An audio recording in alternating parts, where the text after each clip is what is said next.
Hey, 4th grade, we are going to read chapter 16 in The Lightning Thief, Percy Jackson.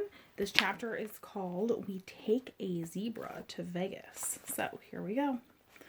The war god was waiting for us in the diner parking lot. Well, well, he said, you didn't get yourself killed. You knew it was a trap, I said. Ares gave me a wicked grin. Bet that crippled blacksmith was surprised when he netted a couple of stupid kids. You looked good on TV. I shoved his shield at him. You're a jerk. Annabeth and Grover caught their breath. Ares grabbed the shield and spun it in the air like pizza dough. It changed form, melting into a bulletproof vest. He slung it across his back. See that truck over there? He pointed to the 18-wheeler, parked across the street from the diner. That's your ride. Take you straight to L.A. with one stop in Vegas. The 18-wheeler had a sign on the back, which I could read only because it was reverse printed white on black, a good combination for dyslexia. Kindness International, Humane Zoo Transport, warning, live wild animals. I said, you're kidding. Ares snapped his fingers. The back door of the truck unlatched. Free ride west, punk. Stop complaining. And here's a little something for doing the job. He slung a blue nylon backpack off his handlebars and tossed it to me. Inside were fresh clothes for all of us, $20 in cash, a pouch full of golden drachma, and a bag of double-stuffed Oreos. I said, I don't want your lousy. Thank you, Lord Ares, Grover interrupted, giving me his best red alert warning look. Thanks a lot.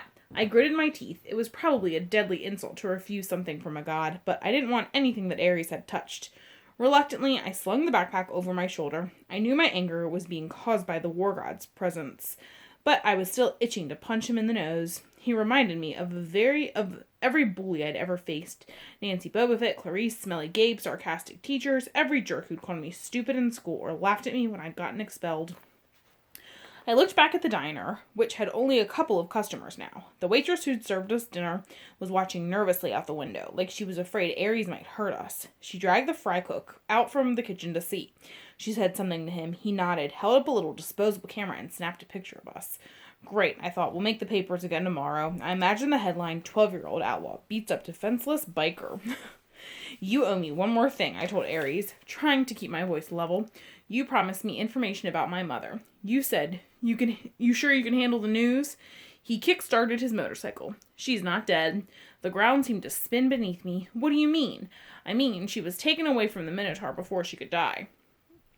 She was turned into a shower of gold, right? That's metamorphosis, not death. She's being kept. Kept? Why? You need to study war, punk. Hostages. You take somebody to control somebody else.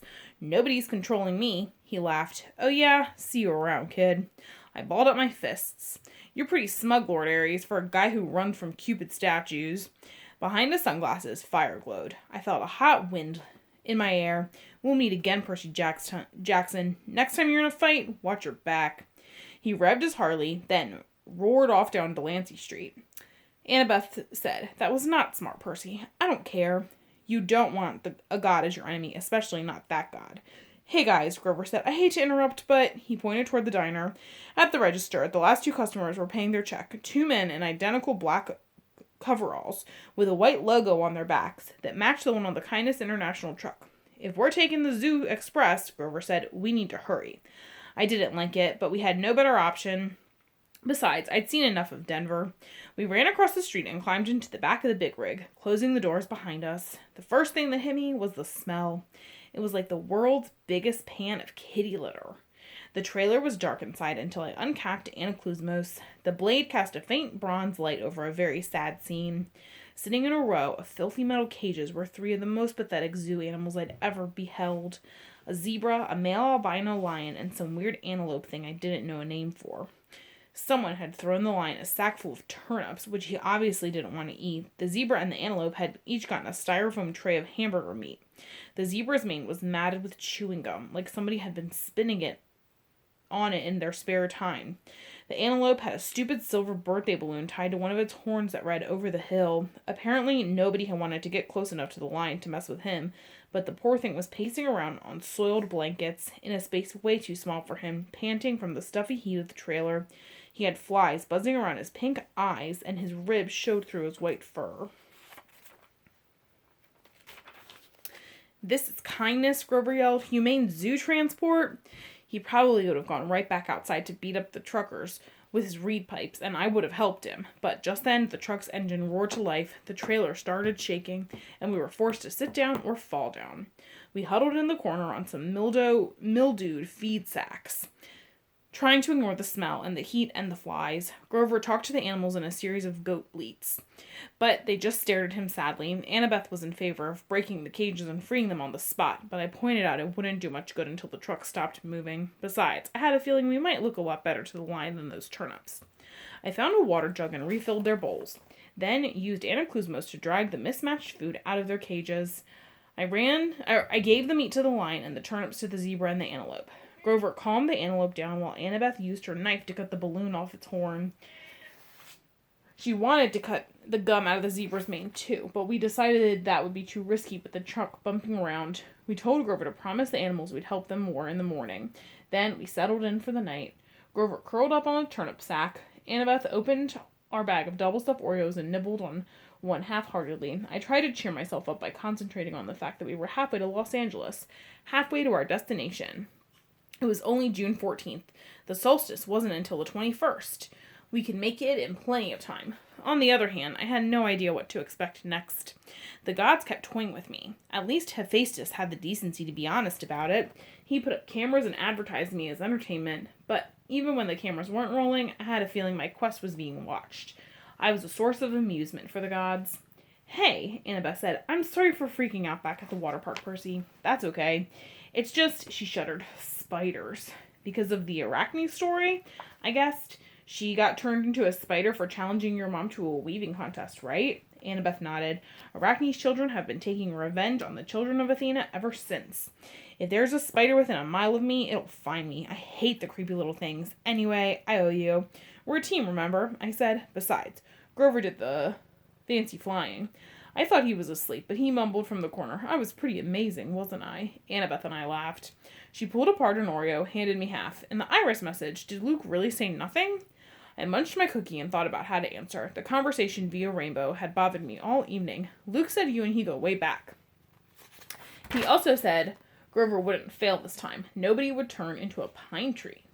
In the dim bronze light of the sword blade, it was hard to read their expressions. Grover let out a mournful bray. I should have told you the truth from the beginning. His voice trembled. I thought if you knew what a failure I was, you wouldn't want me along. You were the satyr who tried to rescue Thalia, the daughter of Zeus? He nodded glumly. And the other two half-bloods Thalia befriended, the ones who got safely to camp. I looked at Annabeth. That was you and Luke, wasn't it? She put down her Oreo, uneaten. Like you said, Percy, a 7-year-old half-blood wouldn't have made it very far alone. Athena guided me toward help. Thalia was 12, Luke was 14. They'd both run away from home, like me. They were happy to take me with them. They were amazing monster fighters, even without training. They traveled north from Virginia without any real plans, fending off monsters for about 2 weeks before Grover found us. I was supposed to escort Thalia to camp, he said, sniffing. Only Thalia I had strict orders from Chiron. Don't do anything that would slow down the rescue. We knew Hades was after her, see, but I couldn't just leave Luke and Annabeth by themselves. I thought I could lead all three of them to safety. It was my fault the kindly ones caught up with us. I froze. I got scared on the way back to camp and took some wrong turns. If I'd just been a little quicker. Stop it, Annabeth said. No one blames you. Thalia didn't blame you either. She sacrificed herself to save us, he said miserably. Her death was my fault. The Council of Cloven Elders said so. Because you wouldn't leave 2 other half-bloods behind? I said, that's not fair. Percy's right, Annabeth said. I wouldn't be here today if it weren't for you, Grover. Neither would Luke. We don't care what the Council says. Grover kept sniffing in the dark. It's just my luck. I'm the lamest satyr ever, and I find the 2 most powerful half-bloods in the century, Thalia and Percy. You're not lame, Annabeth insisted. You got more courage than any satyr I've ever met. Name one other who would dare go to the underworld. I bet Percy is really glad you're here right now. She kicked me in the shin. Yeah, I said, which I would have done even without the kick. It's not luck that you found Thalia and me, Grover. You got the biggest heart of any satyr ever. You're a natural seeker, or natural searcher. That's why you're the one who finds Pan. I heard a deep, satisfied sigh. I waited for Grover to say something, but his breathing only got heavier. When the sound turned to snoring, I realized he had fallen asleep. How does he do that? I marveled.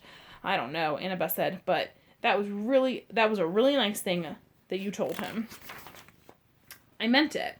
We rode in silence for a few miles, bumping around on the feed sacks. The zebra munched a turnip. The lion licked the last of the hamburger meat off his lips and looked at me hopefully. Annabeth rubbed her necklace like she was thinking deep strategic thoughts. "That pine tree bead," I said, "is that from your first year?" She looked. She hadn't realized she was doing it. "Yeah," she said. "Every August, the counselors pick the most important event from the summer and they paint it on that year's bead. I've got Thalia's pine tree, a Greek tremere on fire, a centaur in a prom dress. Now that was a weird summer. And the college ring is your father's? That's none of your..." She stopped herself. Yeah, it is. You don't have to tell me." "No, it's okay." She took a shaky breath. "My dad sent it to me, folded up in a letter, 2 summers ago.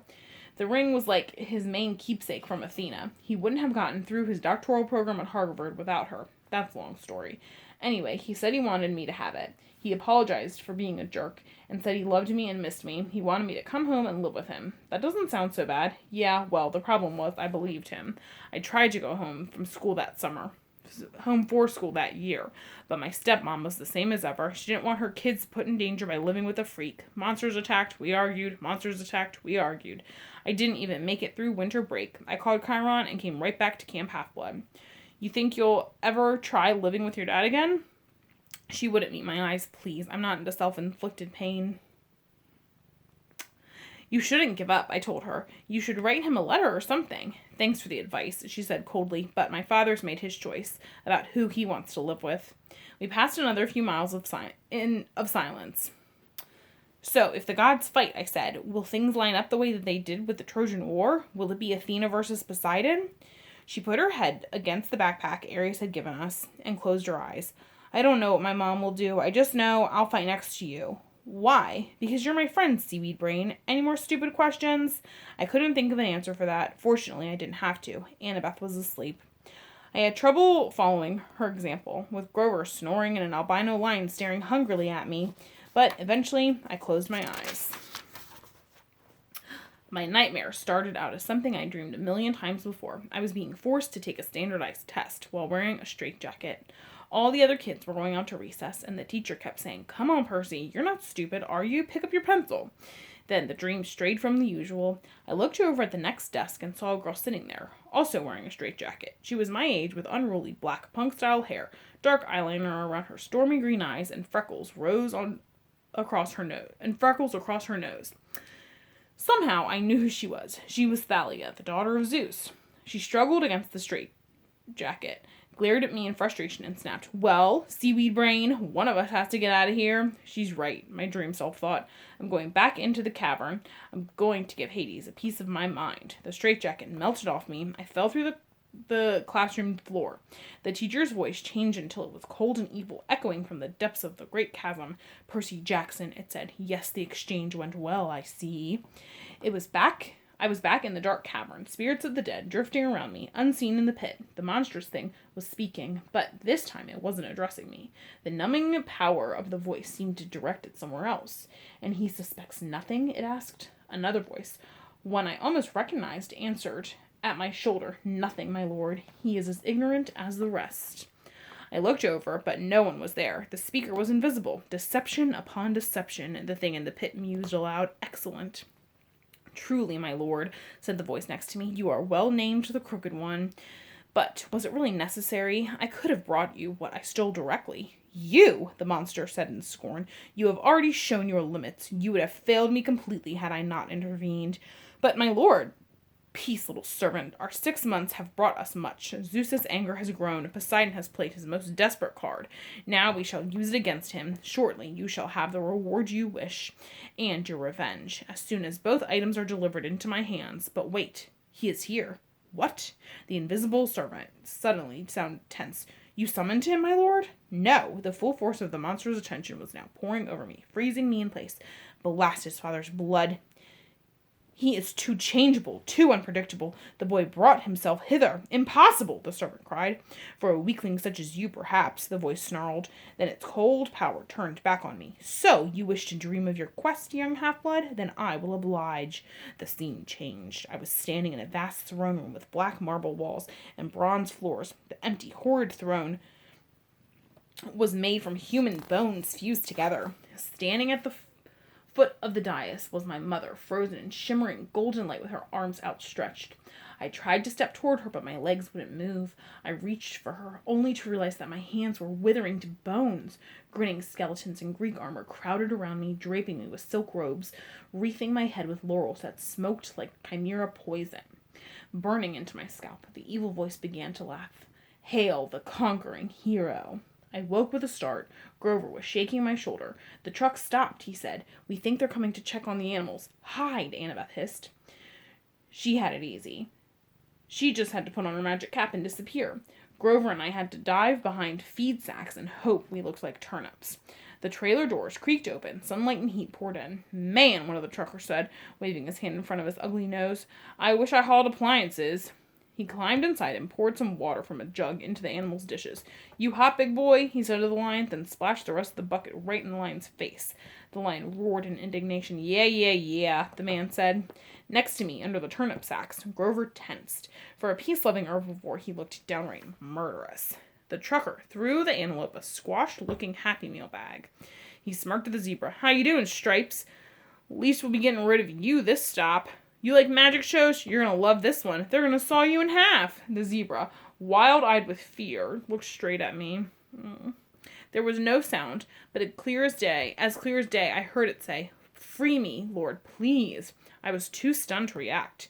There was a loud knock, knock, knock on the side of the trailer. The trucker inside with us yelled, What do you want, Eddie? A voice outside, it must have been Eddie's, shouted back, Maurice, what'd you say?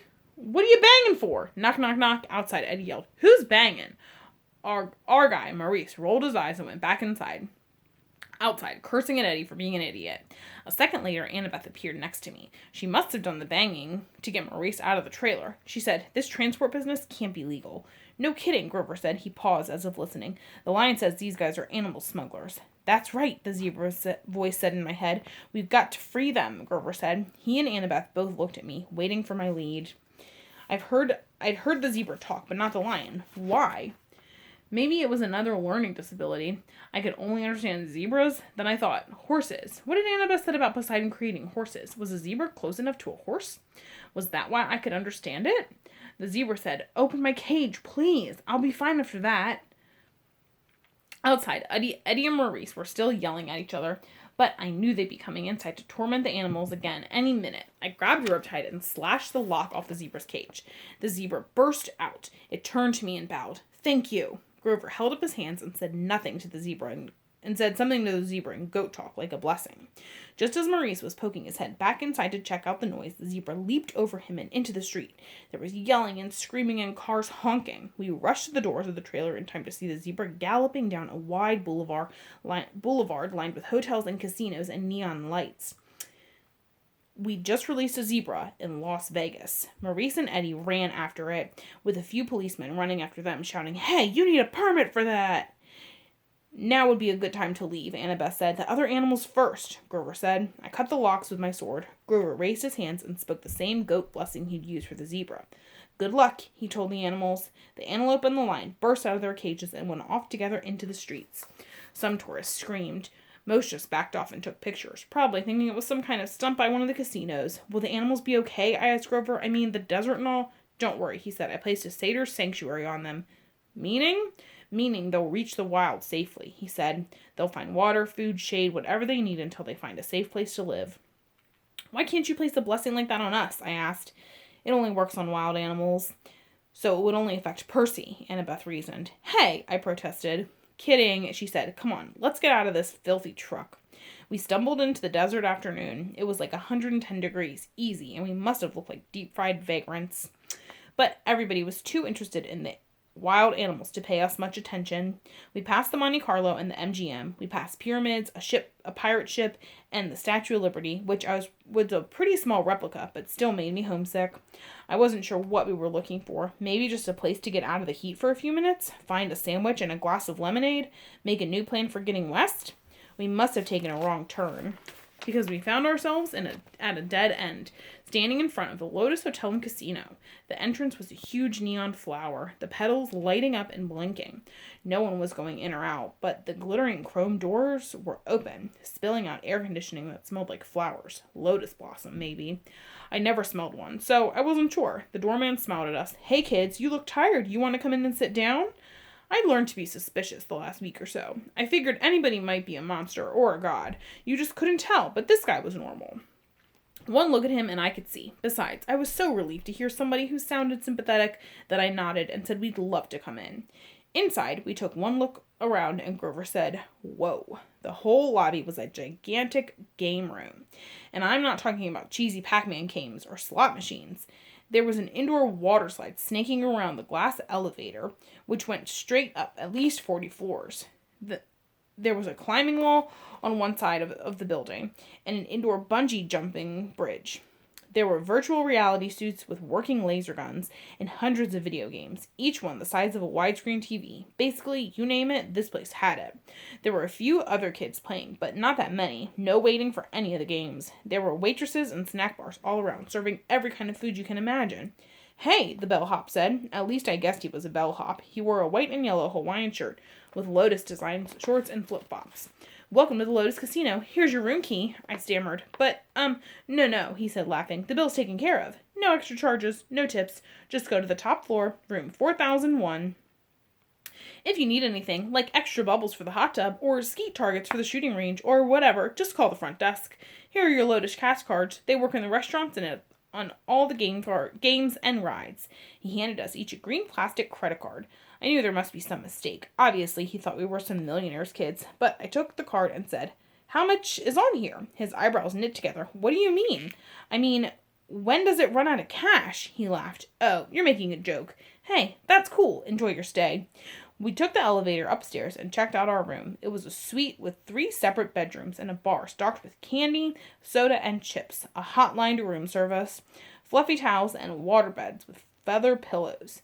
A big screen television with satellite and high-speed internet. The balcony had its own hot tub, and sure enough, there was a skeet shooting machine and a shotgun, so you could launch clay pigeons right out over the Las Vegas skyline and plug them with your gun. I didn't see how that could be legal, but I thought it was pretty cool. The view over the Strip and the desert was amazing, though I doubted we'd ever find time to look at the view with a room like this. "Oh, goodness," Annabeth said. "This place is sweet," Grover said. "Absolutely sweet. There were clothes in the closet, and they fit me." I frowned, thinking that this was a little strange. I threw Aries' backpack in the trash can. Wouldn't need that anymore.